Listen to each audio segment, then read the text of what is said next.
The video game industry has always had its ups and downs when it comes to good games and bad games, and in this video we're going to be showcasing the worst of the worst. And no, we don't mean Call of Duty Ghosts, even though it's on my personal list, but all that aside guys, here are the top 10 trashiest games of all time. Now as we start this journey of the trashiest games of all time, we have to start with Pac-Man on the Atari 2600. This game was ported from its arcade version to the Atari, but it wasn't actually powerful enough to give buyers a true Pac-Man experience. The funny thing about this game is only one ghost would show up on screen at a time due to the terrible frame rate issues. The next one on this list I personally didn't experience, but I knew it was bad, and that is Aquaman Battle for Atlantis. Now this game released for the Xbox and the GameCube, and the reviewers gave this game a 27 out of 100. It had terrible combos that were very confusing and an extremely poor story mode. Coming at you with the number 8 spot is Black Ops Declassified. So when Activision released this game, it was, for lack of better words, terrible. You would think a company like that would release a game that was actually manageable to play. This game received a Metacritic score that was 33 out of 100, which is terrible, but it could have been a lot worse. It had a pretty short campaign that had really weird touch controls and just a bad multiplayer mode. Needless to say guys, this is one Call of Duty you'll want to forget ever existed. So at the number 7 spot we have Sonic the Hedgehog from 2006 on PS3 and 360. Now there have been several terrible ports with video games, but this is easily the worst one. It's also another case of a game being rushed to the market to take advantage of innocent buyers during the holiday seasons. Many people have dubbed this Sonic game as the worst one that was ever created. It's filled with annoying glitches, terrible graphics, crazy loading times, and really weird camera movements. Now at the number 6 spot is The Crow City of Angels, and that is another game that is based on a movie that should not have been created.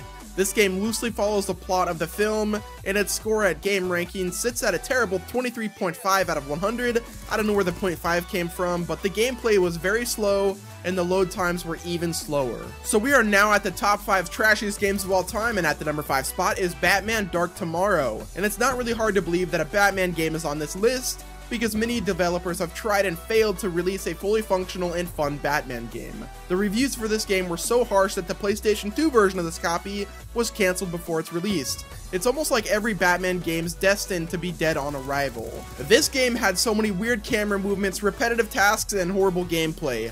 The only thing that was actually good about this game was the fact that Batman was in it. Now this next game might not sound familiar to you because it was forced to change their name because of a few legal reasons that involved trademark issues with similarly titled property. So at the number 4 spot is The War Z. First of all, they promised so much when the game was in alpha, and they blatantly falsely advertised some of the elements of the game. I personally bought this game on Steam, and my experience was filled with hackers in almost every single lobby and a game menu full of microtransactions just so the developers could milk it for everything that it's worth. And that's not much, by the way. This game is now called Infestation Survival, so if you're ever browsing the Steam marketplace and you see this zombie game, do not buy it. It is not worth your money. So at the number 3 spot is called Catfight on the PC, and it is apparently the ultimate female fighting game, and it is one of the most ridiculous fighting games in the history of gaming. This is one of the most sexist ideas and is regarded as one of the worst games on PC ever created. Needless to say, this is one game you do not want to pick up because of how completely awful it is. For the number 2 spot on this list, it has to go to E.T. on the Atari 2600. Now, if you guys are old enough to remember the Atari,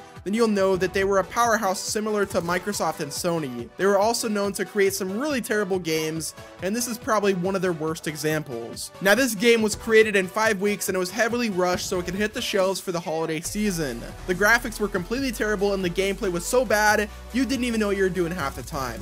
Now the crazy part about this game is they buried all of the unsold and returned copies in a landfill in New Mexico that was actually recently dug up.